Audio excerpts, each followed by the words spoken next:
Hello friends, ഏവർക്കും PSC tips and ട്രിക്സിൻ്റെ പുതിയൊരു ക്ലാസ്സിലേക്ക് സ്വാഗതം. മൂന്നാം ഘട്ട പ്രിലിമിനറി പരീക്ഷയുടെ ചോദ്യപേപ്പറും അതിൻ്റെ റിലേറ്റഡ് ഫാക്ട്സുമാണ് ഇന്നത്തെ ക്ലാസ്സിൽ നമ്മൾ ചെയ്യുന്നത്. ഒന്നാമതായിട്ട് നമുക്ക് നോക്കാം, ഭൂപ്രതലത്തിൽ നിന്നും ഭൗമോപരിതലത്തിൻ്റെ ചിത്രങ്ങൾ ക്യാമറ ഉപയോഗിച്ച് പകർത്തുന്ന രീതി ഏത് പേരിൽ അറിയപ്പെടുന്നു? ഒന്നാമത്തെ ചോദ്യം ഇതാണ്.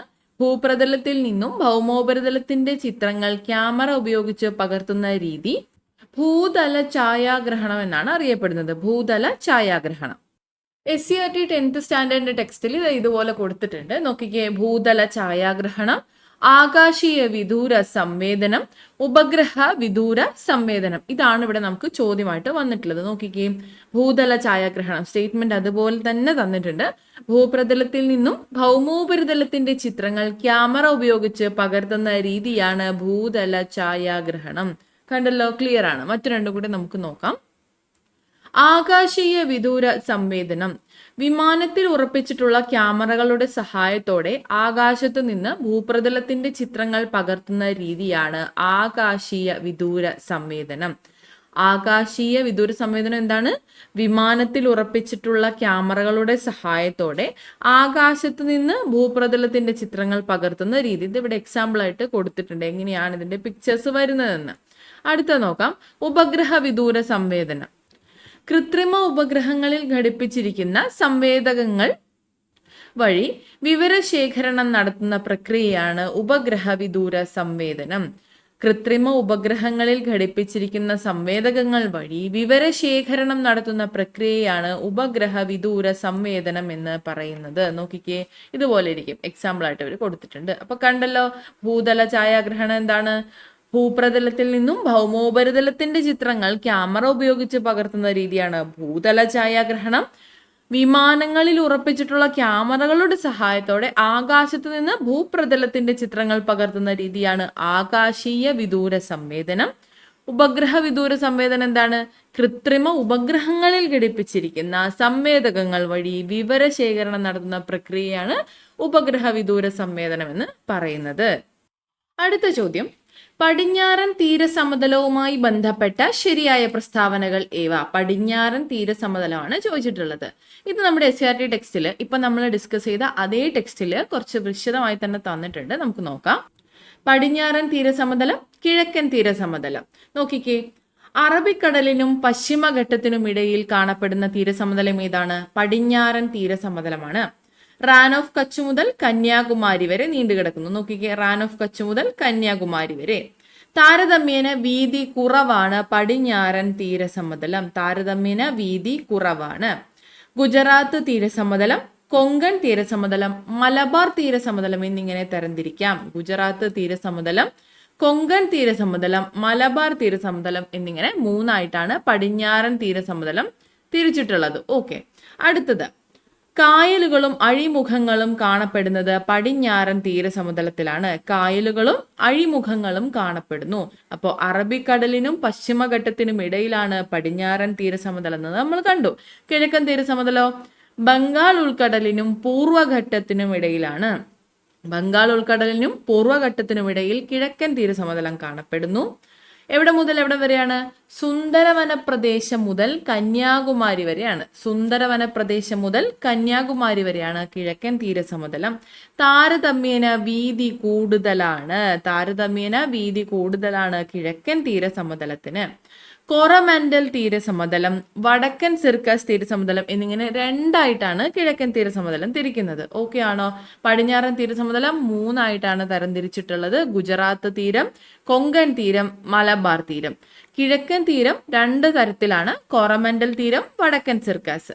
ഇനി കായലുകളും അഴിമുഖങ്ങളും കാണപ്പെടുന്ന തീരസമതലം ഏതാണ്? പടിഞ്ഞാറൻ തീരസമതലമാണ്. എന്നാൽ ഡെൽറ്റ രൂപീകരണം നടക്കുന്ന തീരസമതലം കിഴക്കൻ തീരമാണ്. ഡെൽറ്റ രൂപീകരണം കിഴക്കിലാണ്. ഡെൽറ്റ രൂപീകരണം കിഴക്കിലാണ്. കായലുകളും അഴിമുഖങ്ങളും കാണപ്പെടുന്നത് പടിഞ്ഞാറൻ തീരസമതലത്തിലാണെന്ന് ഓർത്തിരിക്കുക കേട്ടോ. ബംഗാൾ ഉൾക്കടലിനും പൂർവ്വഘട്ടത്തിനും ഇടയിൽ കാണപ്പെടുന്നത് കിഴക്കൻ തീരസമതലമാണ്. സുന്ദരവന പ്രദേശം മുതൽ കന്യാകുമാരി വരെ നീണ്ടുകിടക്കുന്നു. വീതി താരതമ്യേന കൂടുതലാണ്. വീതി താരതമ്യേന കൂടുതലാണ് കിഴക്കൻ തീരസമതലത്തിൽ. കൊറമൻഡൽ തീരം, വടക്കൻ സിർക്കസ് തീരം എന്നിങ്ങനെ രണ്ടായിട്ടാണ് തരംതിരിച്ചിട്ടുള്ളത്. ഡെൽറ്റ രൂപീകരണം നടക്കുന്നതും കിഴക്കൻ തീര സമതലത്തിലാണ്. ക്ലിയർ ആണല്ലോ. ഇനി ഇവിടെ നമുക്ക് ആൻസർ ഒന്ന് ചെയ്തു നോക്കാം. ഇത് നല്ല എളുപ്പത്തിലാണ് ഇവർ സെറ്റ് ചെയ്തിട്ടുള്ളത്. എന്താന്ന് വെച്ചാൽ നോക്കിക്കേ, നമുക്കറിയാം പടിഞ്ഞാറൻ തീര സമതലം എന്ന് പറയുന്നത് അറബിക്കടലിനും പശ്ചിമഘട്ടത്തിനും ഇടയിലാണ്. നമ്മളിതിപ്പോ കണ്ടേ ഉള്ളൂ. അറബിക്കടലിനും പശ്ചിമഘട്ടത്തിനും ഇടയിലാണ് പടിഞ്ഞാറൻ തീരസമതലം. നോക്കിക്കേ, രണ്ടാമത്തെ ഓപ്ഷൻ എന്താ തന്നെ? ബംഗാൾ ഉൾക്കടലിനും പൂർവ്വഘട്ടത്തിനും ഇടയിൽ സ്ഥിതി ചെയ്യുന്നു. ഇതൊരെണ്ണം തെറ്റാന്ന് നമ്മൾ അറിഞ്ഞാൽ തന്നെ ഇവിടെ നമുക്ക് ആൻസർ കിട്ടും.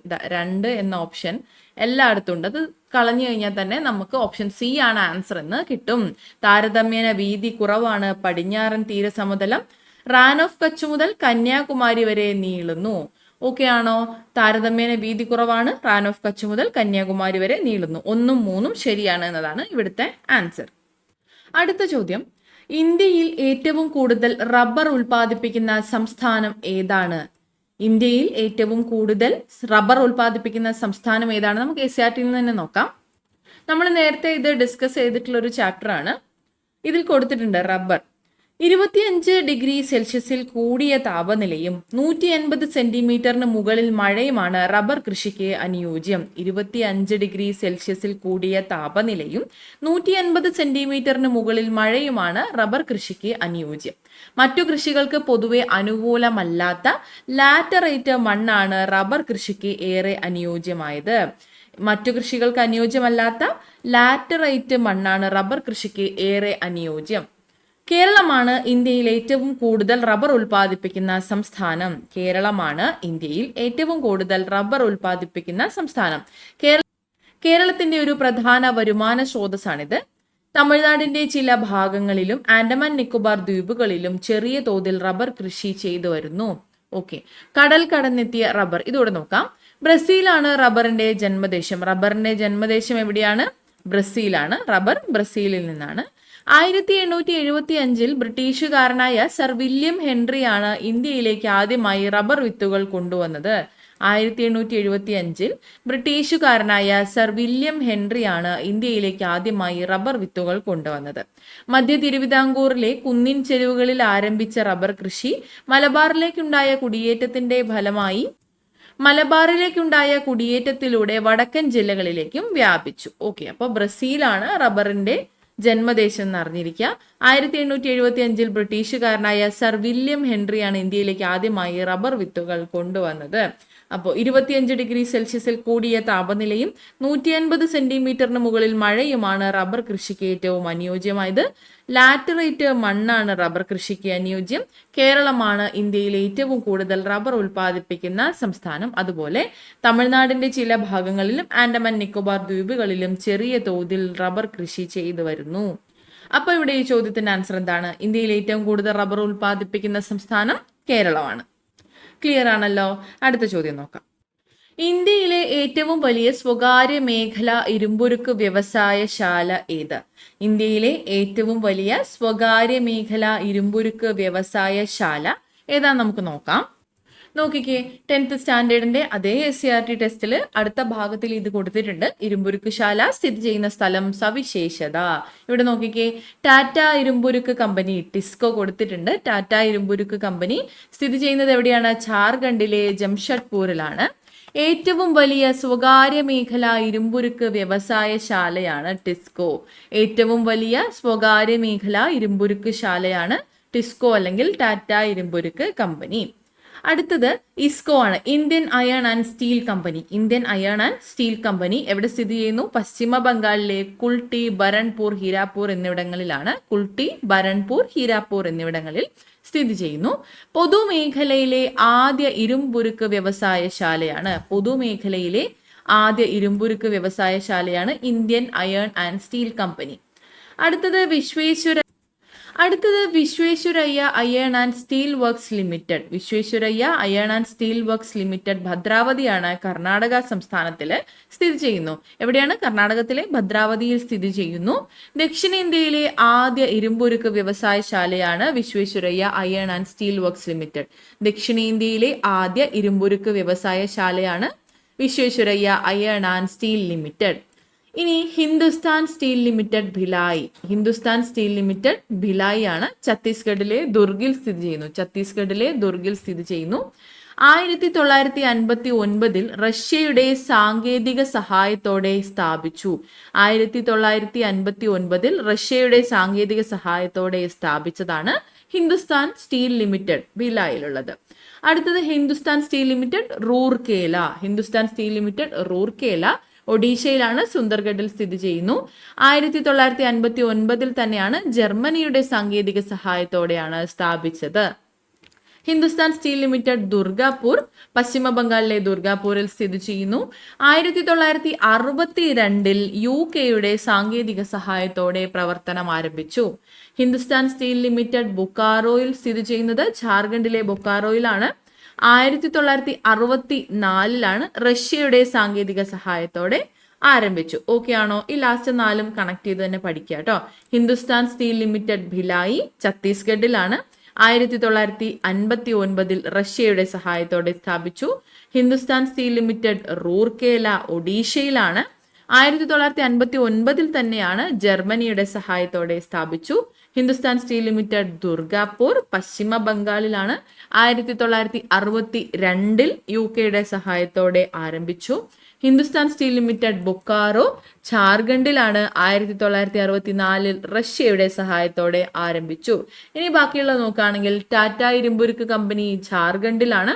ഏറ്റവും വലിയ സ്വകാര്യ മേഖല ഇരുമ്പുരുക്ക് വ്യവസായശാലയാണ് ടിസ്കോ അല്ലെങ്കിൽ ടാറ്റ ഇരുമ്പുരുക്ക് company. Indian iron and steel company പശ്ചിമ ബംഗാളിലാണ്. പൊതുമേഖലയിലെ ആദ്യ ഇരുമ്പുരുക്ക് വ്യവസായശാലയാണ് Indian iron and steel company. പൊതുമേഖലയിലെ ആദ്യ ഇരുമ്പുരുക്ക് വ്യവസായശാല ഇന്ത്യൻ അയൺ ആൻഡ് സ്റ്റീൽ കമ്പനിയാണ്. അതുപോലെ ദക്ഷിണേന്ത്യയിലെ ആദ്യ ഇരുമ്പുരുക്ക് വ്യവസായശാലയാണ് Visvesvaraya iron and steel works limited, കർണാടകത്തിലുള്ള ഭദ്രാവതിയിൽ, കർണാടകത്തിലുള്ളത്. ഓക്കെ ആണോ? അപ്പൊ ഇതാണ് നമ്മുടെ ചോദ്യത്തിൽ വന്നിട്ടുള്ളത്. ഇനി ചോദ്യം ഒന്ന് നോക്കിക്കേ. ഇന്ത്യയിലെ ഏറ്റവും വലിയ സ്വകാര്യ മേഖല ഇരുമ്പുരുക്ക് വ്യവസായശാല ഏതാണ്? ടാറ്റ ഇരുമ്പുരുക്ക് കമ്പനിയാണ്. ജംഷഡ്പൂരിലുള്ള ടാറ്റ ഇരുമ്പുരുക്ക് കമ്പനി. മറ്റു തന്നിട്ടുള്ള ഇരുമ്പുരുക്ക് ശാലകൾ കൂടി കൃത്യമായിട്ട് പഠിച്ചിരിക്കുക കേട്ടോ. ഇനിയും ചോദ്യം വന്നേക്കാം. അടുത്ത ചോദ്യം, കേരളത്തിലെ കൊല്ലം മുതൽ കോട്ടപ്പുറം വരെയുള്ള പശ്ചിമ തീര കനാൽ ഏതാണ്? കേരളത്തിലെ ജലപാത ദേശീയ ജലപാത 3 ആണെന്ന് നമുക്കറിയാം. എന്നാലും ഇത് SCERT ടെക്സ്റ്റിൽ കൃത്യമായി കൊടുത്തിട്ടുള്ളതാണ്. അതേ ടെക്സ്റ്റിലാണ്, അതേ ചാപ്റ്ററിലാണ്. നമുക്ക് നോക്കാം. 1986 ഉൾനാടൻ ജലഗതാഗത അതോറിറ്റി രൂപം കൊണ്ടു. 1986 ഉൾനാടൻ ജലഗതാഗത അതോറിറ്റി രൂപം കൊണ്ട ശേഷം ഇന്ത്യയിലെ 5 ജലപാതകളെ ദേശീയ ജലപാതകളായി പ്രഖ്യാപിച്ചു. ദേശീയ ജലപാത 1 ഗംഗാ നദിയിൽ അലഹബാദ് മുതൽ ഹാൽഡിയ വരെയാണ്. 1620 കിലോമീറ്റർ ആണ് വരുന്നത്. ദേശീയ ജലപാത 2 ബ്രഹ്മപുത്ര നദിയിൽ സാദിയ മുതൽ ധൂബ്രി വരെയാണ്. ദേശീയ ജലപാത 3 കേരളത്തിൽ കൊല്ലം മുതൽ കോട്ടപ്പുറം വരെയുള്ള പശ്ചിമ തീര കനാലാണ്. ദേശീയ ജലപാത 4 ഗോദാവരി കൃഷ്ണ നദികളുമായി ചേർന്ന് കാക്കിനഡ മുതൽ പുതുച്ചേരി വരെയുള്ള കനാലാണ്. ദേശീയ ജലപാത 5 പൂർവ്വതീര കനാലുമായി ബന്ധിപ്പിച്ചുള്ള ബ്രാഹ്മണി മഹാനദി ഡെൽറ്റ നദീ വ്യവസ്ഥയിലാണ്. ദേശീയ ജലപാത 5 പൂർവ്വതീര കനാലുമായി ബന്ധിപ്പിച്ചുള്ള ബ്രാഹ്മണി മഹാനദി ഡെൽറ്റ നദീ വ്യവസ്ഥയിലാണ് ഉള്ളത്. ഓക്കെ, അപ്പൊ 5 ജലപാതകൾ നമ്മൾ കണ്ടു. അപ്പൊ ആൻസർ ക്ലിയർ ആണല്ലോ. നമുക്കത് അറിയാവുന്നതാണ്, എന്നാലും ക്ലിയർ ആയിട്ട് മനസ്സിലാക്കി വെക്കുക കേട്ടോ. അടുത്ത ചോദ്യം കറണ്ട് അഫയേഴ്സിൽ നമ്മൾ കണ്ടിട്ടുള്ളതാണ്. അത്തരത്തിലൊരു ചോദ്യം വന്നിട്ടുണ്ട്. വിഴിഞ്ഞം തുറമുഖം സ്ഥിതി ചെയ്യുന്നത് ഏത് താലൂക്കിലാണ് എന്ന്. വിഴിഞ്ഞം തുറമുഖം സ്ഥിതി ചെയ്യുന്നത് നെയ്യാറ്റിൻകര താലൂക്കിലാണ്. SCERTൽ ഇത് ഇപ്രകാരം ഒരു ഭാഗം തന്നിട്ടുണ്ട്. വിഴിഞ്ഞം തുറമുഖ പദ്ധതി. വിഴിഞ്ഞം ആഴക്കടൽ വിവിധോദ്ദേശ തുറമുഖം യാഥാർത്ഥ്യമാകുന്നതോടെ കേരളത്തിന് 2 പ്രധാന തുറമുഖങ്ങളാകും. പൊതു സ്വകാര്യ പങ്കാളിത്തത്തോടെ നടപ്പിലാക്കാൻ വിഭാവനം ചെയ്യുന്ന ഈ പദ്ധതിയുടെ ആദ്യഘട്ടം കണ്ടെയ്നർ തുറമുഖമായാണ് വികസിപ്പിക്കുന്നത്. അന്താരാഷ്ട്ര കടൽപാതയോട് ഏറ്റവും അടുത്ത് സ്ഥിതി ചെയ്യുന്നു എന്നതും സ്വാഭാവിക ആഴം 24 മീറ്ററിൽ കൂടുതലാണ് എന്നതും നിർദ്ദിഷ്ട തുറമുഖത്തിന്റെ സവിശേഷതകളാണ്. അന്താരാഷ്ട്ര കടൽപാതയോട് ഏറ്റവും അടുത്ത് സ്ഥിതി ചെയ്യുന്നു, സ്വാഭാവിക ആഴം 24 മീറ്ററിൽ കൂടുതലാണ് എന്നും നിർദ്ദിഷ്ട തുറമുഖത്തിന്റെ സവിശേഷതകളാണ്. ഓക്കെ ആണോ? അപ്പൊ ഇത് ചിലപ്പോ നമുക്ക് സ്റ്റേറ്റ്മെന്റ് ആയിട്ട് തന്നിട്ട് ശരിയോ തെറ്റോ എന്ന് ചോദിച്ചേക്കാം. അങ്ങനെ വന്നാൽ നമുക്കിത് മിസ്സാവാൻ പാടില്ല.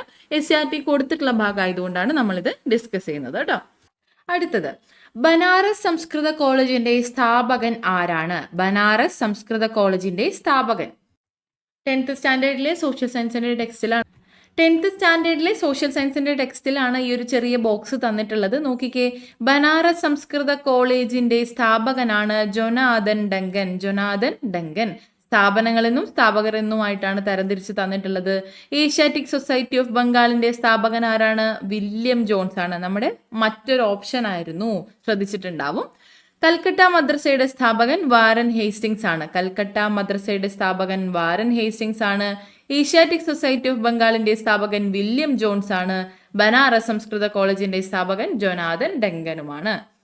ഓപ്ഷൻസിൽ നോക്കിക്കേ, വില്യം ജോൺസിനെ തന്നിട്ടുണ്ട്. William Jones Asiatic society of ബംഗാളിന്റെ സ്ഥാപകനാണ്. ബനാറസ് സംസ്കൃത കോളേജിന്റെ സ്ഥാപകൻ ജൊനാഥൻ ഡങ്കനാണ്. Jonathan Duncan. ഓപ്ഷൻ എ ആണ് ഇവിടെ കറക്റ്റ് ആയിട്ടുള്ള ആൻസർ. അടുത്ത ചോദ്യം, 1917 ഗാന്ധിജി പങ്കെടുത്ത നീലം കർഷകരുടെ സമരം നടന്ന സ്ഥലം ഏതാണ്? ഈസി ആയ ചോദ്യമായിരുന്നു അല്ലേ? നോക്കാം. SCERT ടെക്സ്റ്റിൽ ഒരു ചാപ്റ്ററിന്റെ ആദ്യത്തിൽ തന്നെ ഇപ്രകാരം കൊടുത്തിട്ടുണ്ട്. നീലത്തിന്റെ കറ എന്നൊരു വിവരണത്തോടു കൂടിയാണ് ആ ഒരു ചാപ്റ്റർ സ്റ്റാർട്ട് ചെയ്യുന്നത്. അവിടെ കൊടുത്തിട്ട് നോക്കിക്കേ, ബീഹാറിലെ ചമ്പാരനിൽ 1917 നടന്ന നീലം കർഷകരുടെ സമരത്തിൽ പങ്കെടുക്കാനിടയായ സാഹചര്യമാണ് ഗാന്ധിജി ആത്മകഥയിൽ വിവരിക്കുന്നത്. അതാണ് ഇവിടെ ഡീറ്റെയിൽ ആയിട്ട് കൊടുത്തിട്ടുള്ളത്. അപ്പൊ ഇതിൽ നിന്ന് നമ്മളെ ആൻസർ കിട്ടി. നമുക്ക് ബാക്കി കൂടി നോക്കാം. നോക്കിക്കേ, സമരം, പ്രദേശം, വർഷം എന്നിങ്ങനെ തന്നിട്ടുണ്ട്. ചമ്പാരനിലെ നീലം കർഷകരുടെ സമരം ബീഹാറിലാണ് 1917. ഇവിടെ നമുക്ക് ആൻസർ കിട്ടി, ചമ്പാരൻ, ബീഹാർ. അഹമ്മദാബാദിലെ തുണിമിൽ സമരം ഗുജറാത്തിലാണ്, 1918. അതുപോലെ തന്നെ 1918 ഖേദ കർഷക സമരവും നടന്നത്. ഖേദയിലെ കർഷക സമരമാണ് ഗുജറാത്തിൽ തന്നെയാണ്, 1918 തന്നെയാണ്. 1918 2 സമരമുണ്ട്, അഹമ്മദാബാദ് മിൽ സ്ട്രൈക്കും ഖേദ സത്യാഗ്രഹവും. അതുപോലെ ചമ്പാരനിലെ നീലം കർഷകരുടെ സമരം നടന്നത് 1917 കൂടി ഓർത്തിരിക്കുക കേട്ടോ. അപ്പൊ നമ്മുടെ ചോദ്യത്തിന്റെ ആൻസർ എന്താണ്? 1917 ഗാന്ധിജി പങ്കെടുത്ത നീലം കർഷകരുടെ സമരം നടന്ന സ്ഥലം ചമ്പാരനാണ്. 1917 ചമ്പാരൻ സത്യാഗ്രഹമാണെന്ന് നമുക്കറിയാം. ബേസിക് PSC പ്രിപ്പയർ ചെയ്യുന്ന ഒരാൾക്ക് അത് കൃത്യമായിട്ട് അറിയാം. എങ്കിലും SCERT വെച്ച് തന്നെ പഠിക്കും. അടുത്ത ചോദ്യം, ഭരണഘടനയുടെ എത്രാമത്തെ ഭേദഗതി അനുസരിച്ചിട്ടാണ് വോട്ടിംഗ് പ്രായം 21 നിന്ന് 18 ആക്കിയത്? SCERT 9th സ്റ്റാൻഡേർഡിന്റെ ടെക്സ്റ്റ് ആണ്. ഇതിൽ ഇത് അവിടെ ഒരു ബോക്സ് ആയിട്ട് കൊടുത്തിട്ടുണ്ട്. സാർവത്രിക പ്രായപൂർത്തി വോട്ടവകാശം 1950 ജനുവരി 26 ഭരണഘടന നിലവിൽ വന്നത് മുതൽ പ്രായപൂർത്തി വോട്ടവകാശം, സാർവത്രിക പ്രായപൂർത്തി വോട്ടവകാശം നിലവിൽ വന്നു 1950 ജനുവരി 26. ഭരണഘടനാ അനുച്ഛേദം 326 സാർവത്രിക പ്രായപൂർത്തി വോട്ടവകാശത്തെക്കുറിച്ച് പരാമർശിക്കുന്നു. അനുച്ഛേദം 326. 1989 വരെ വോട്ടവകാശത്തിനുള്ള പ്രായം 21 വയസ്സായിരുന്നു. 1989 61 ഭരണഘടനാ ഭേദഗതി വോട്ടിംഗ് പ്രായം 21 വയസ്സിൽ നിന്നും 18 വയസ്സായി കുറച്ചു. 1989 ഭരണഘടനാ ഭേദഗതി പ്രകാരം, ഏത് ഭരണഘടന? 61 ഭരണഘടനാ ഭേദഗതി പ്രകാരം വോട്ടിംഗ് പ്രായം 21 വയസ്സിൽ നിന്നും 18 വയസ്സായി കുറച്ചു. ഇനി ഈ ചോദ്യം നോക്കിക്കേ, ഭരണഘടനയുടെ എത്രാമത്തെ ഭേദഗതി അനുസരിച്ചാണ് വോട്ടിംഗ് പ്രായം 21 വയസ്സിൽ നിന്ന് 18 വയസ്സാക്കിയത്? 61 ഭരണഘടനാ ഭേദഗതി പ്രകാരമാണ്. അടുത്ത ചോദ്യം, ചട്ടമ്പി സ്വാമികൾ ജനിച്ച കേരളത്തിലെ ജില്ല ഏതാണ്? ചട്ടമ്പി സ്വാമികൾ ജനിച്ച കേരളത്തിലെ ജില്ല ഏതാണ്? ഇതെവിടെ കൊടുത്തിട്ടുണ്ട് നോക്കിക്കേ, വിദ്യയും വിത്തവും. ജാതി മത വർഗ വിവേചനാതീതമായി മനുഷ്യ സമൂഹത്തിന്റെ ക്ഷേമവും ഐശ്വര്യവും ലക്ഷ്യമാക്കി പ്രവർത്തിച്ച മനുഷ്യ സ്നേഹിയായിരുന്നു ചട്ടമ്പി സ്വാമികൾ. തിരുവനന്തപുരത്തെ കണ്ണമ്മൂലയിലാണ് അദ്ദേഹം ജനിച്ചത്. അധസ്ഥിതർക്ക് ക്ഷേത്രപ്രവേശനവും സഞ്ചാര സ്വാതന്ത്ര്യവും അനുവദിക്കണമെന്ന് ചട്ടമ്പി സ്വാമികൾ വാദിച്ചു. അധസ്ഥിതരോടൊപ്പം മിശ്രഭോജനം നടത്തിയ സ്വാമികൾ അവരുടെ സാമൂഹിക പുരോഗതിക്ക് വേണ്ടി പ്രവർത്തിച്ചു. സമൂഹത്തിൽ നിലനിന്നിരുന്ന ബ്രാഹ്മണ മേധാവിത്വത്തെ ചട്ടമ്പി സ്വാമികൾ എതിർത്തു. സാമൂഹിക പരിഷ്കരണ പ്രവർത്തനങ്ങളിൽ എല്ലാ വിഭാഗങ്ങളുമായി അദ്ദേഹം യോജിച്ചു പ്രവർത്തിച്ചു. ഉപനിഷത്തുകളിലും വേദങ്ങളിലും അദ്ദേഹത്തിന് ആഴത്തിലുള്ള അറിവുണ്ടായിരുന്നു. വേദാധികാര നിരൂപണം, പ്രാചീന മലയാളം എന്നിവ അദ്ദേഹത്തിന്റെ പ്രധാന കൃതികളാണ്. വിദ്യയും വിത്തവും ഉണ്ടെങ്കിലേ മനുഷ്യ പുരോഗതി സാധ്യമാകൂ എന്ന് അദ്ദേഹം വിശ്വസിച്ചു. ജാതിമത ചിന്തകൾക്കതീതമായിരുന്നു അദ്ദേഹത്തിന്റെ ദർശനങ്ങൾ. കൊല്ലം ജില്ലയിലെ പന്മനയിലാണ് അദ്ദേഹം സമാധിയായത്. അപ്പോൾ ചട്ടമ്പി സ്വാമികൾ ജനിച്ചത് തിരുവനന്തപുരത്തെ കണ്ണമ്മൂലയിലാണ്. സമാധിയായത് കൊല്ലം ജില്ലയിലെ പന്മനയിലുമാണ്. ഓക്കെ, പ്രധാനപ്പെട്ട പുസ്തകങ്ങൾ വേദാധികാര നിരൂപണവും പ്രാചീന മലയാളവുമാണ്. അതുപോലെ മിശ്രഭോജനം നടത്തിയതും ചട്ടമ്പി സ്വാമികളാണ്. ബ്രാഹ്മണ മേധാവിത്വത്തെ എതിർക്കുകയും ചെയ്തിട്ടുണ്ട്. ഓക്കെ ആണല്ലോ. ഇനി ആ ക്വസ്റ്റ്യൻ നോക്കിക്കേ. ചട്ടമ്പി സ്വാമികൾ ജനിച്ച കേരളത്തിലെ ജില്ല ഏതാണ്? തിരുവനന്തപുരമാണ്. കൊല്ലം കണ്ടോ, ഓപ്ഷൻ എയിൽ തന്നെ കൊടുത്തിട്ടുണ്ട്. സമാധിയായത് കൊല്ലം ജില്ലയിലെ പന്മനയും തിരുവനന്തപുരത്തെ കണ്ണമൂലയിലാണ് ജന്മവും. ഓക്കെ ആണല്ലോ. അടുത്ത ചോദ്യം, നിശബ്ദ വസന്തം അല്ലെങ്കിൽ സൈലന്റ് സ്പ്രിംഗ് എന്ന പുസ്തകത്തിന്റെ രചയിതാവ് ആരാണ്? നമുക്കറിയാം റീച്ചൽ കാഴ്സൺ ആണ്. നിശബ്ദ വസന്തം അല്ലെങ്കിൽ സൈലന്റ് സ്പ്രിംഗ് എന്ന പുസ്തകത്തിന്റെ രചയിതാവ് റീച്ചൽ കാഴ്സൺ ആണ്. 8th SCRT ഈ ഒരു ഭാഗം കൊടുത്തിട്ടുണ്ട്. 8th സ്റ്റാൻഡേർഡിലെ SCRT ഇങ്ങനെ കൊടുത്തിട്ടുണ്ട്, ഒരു പക്ഷിയും പാടുന്നില്ല എന്ന് പറഞ്ഞൊരു ബോക്സ് കൊടുത്തിട്ടുണ്ട്. അതിനകത്ത് ഈ ഒരു വിശദാംശം കൊടുത്തിട്ടുണ്ട് കേട്ടോ. നോക്കാം. DDT പോലുള്ള കീടനാശിനികൾ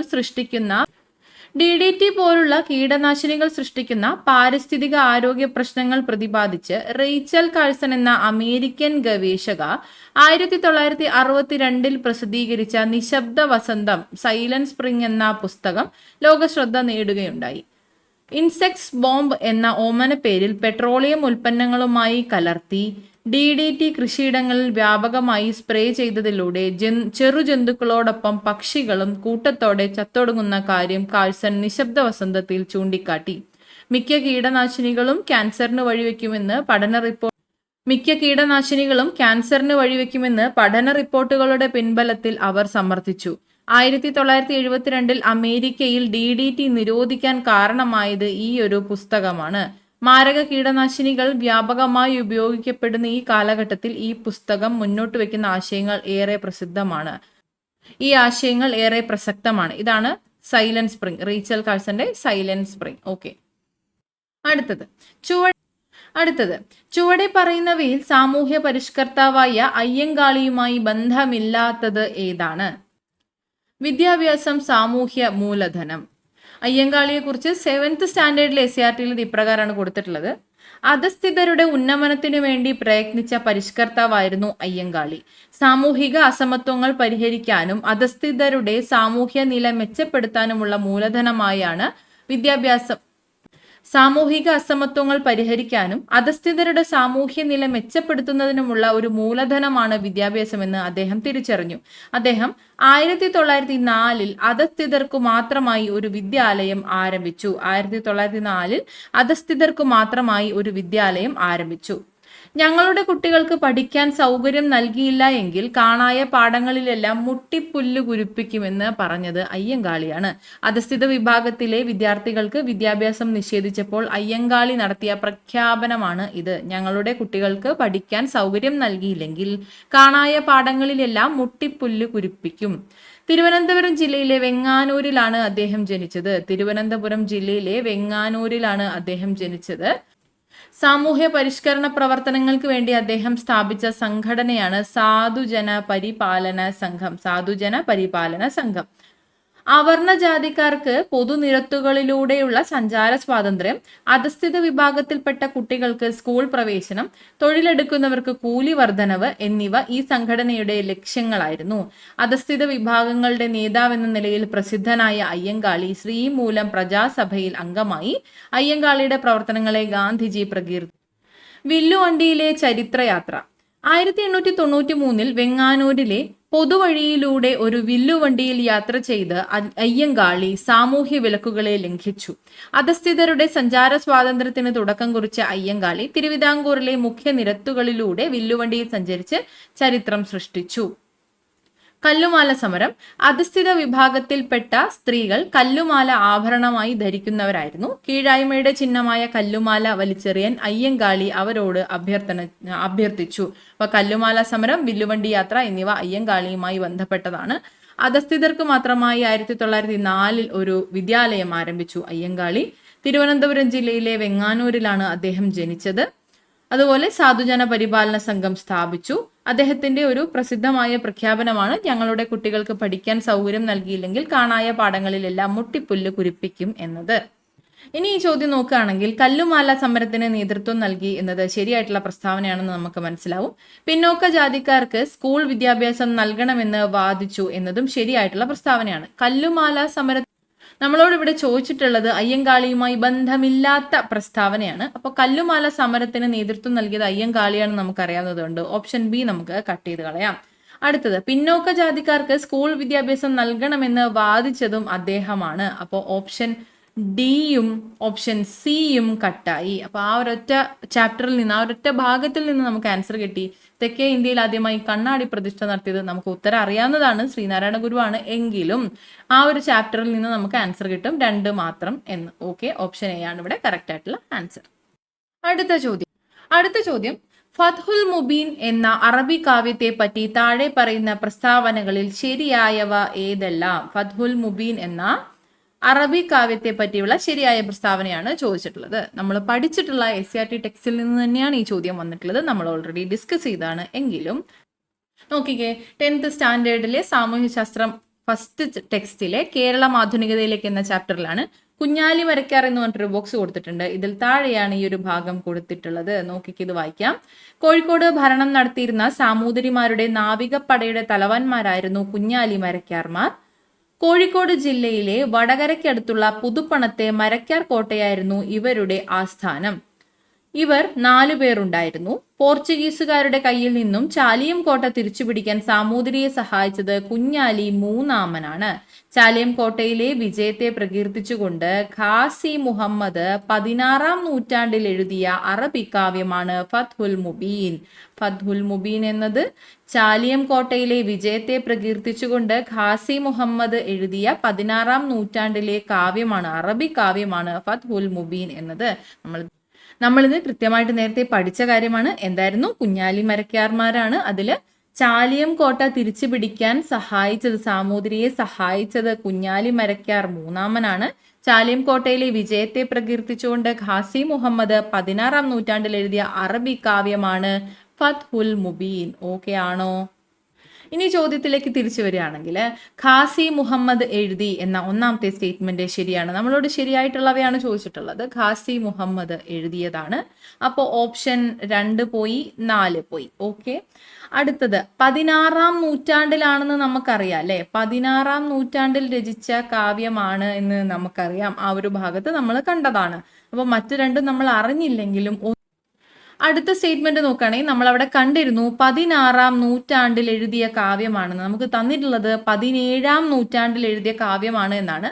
അപ്പൊ ആ ഒരു കാര്യത്തിൽ നിന്ന് തന്നെ നമുക്ക് ഈ ഒരു ഓപ്ഷൻ തെറ്റായിട്ട് എടുക്കുമ്പോൾ ഓപ്ഷൻ സിയും നമുക്ക് ഇവിടെ കട്ടായി. മറ്റ് 2 പോയിന്റ്സും അറിയില്ലെങ്കിലും ഇവിടെ ഓപ്ഷൻ എ ആണ് കറക്റ്റ് എന്ന് കിട്ടി. അപ്പൊ ഇവിടെ ശരിയായിട്ടുള്ള സ്റ്റേറ്റ്മെന്റ്, സാമൂതിരി രാജാവിനെ പ്രകീർത്തിക്കുന്ന പരാമർശമുണ്ട് ഫത്ഹുൽ മുബീനിൽ എന്നാണ് പറഞ്ഞിട്ടുള്ളത്. കേരളത്തിലെ ജാതി വ്യവസ്ഥയെക്കുറിച്ചല്ല, ചാലിയം കോട്ട പിടിച്ചെടുത്തതിനെ കുറിച്ചാണ് പരാമർശിക്കുന്നത്. സാമൂതിരി രാജാവിനെ പ്രകീർത്തിക്കുന്ന പരാമർശമുണ്ട്. ഖാസി മുഹമ്മദ് എഴുതിയ കൃതിയാണ് ഫത്ഹുൽ മുബീൻ, അറബി കാവ്യമാണ്. അത് 16ാം നൂറ്റാണ്ടിലാണെന്നും മനസ്സിലാക്കിയിരിക്കുക കേട്ടോ. അപ്പൊ ഇത്രയും കാര്യങ്ങളാണ് ഇന്നത്തെ ക്ലാസ്സിൽ നമ്മൾ ഉൾപ്പെടുത്തിയിട്ടുള്ളത്. എല്ലാവരും കൃത്യമായിട്ട് നന്നായിട്ട് തന്നെ പഠിക്കുക, നല്ല രീതിയിൽ റിവൈസ് ചെയ്യുക. എല്ലാവർക്കും താങ്ക് യു സോ മച്ച്.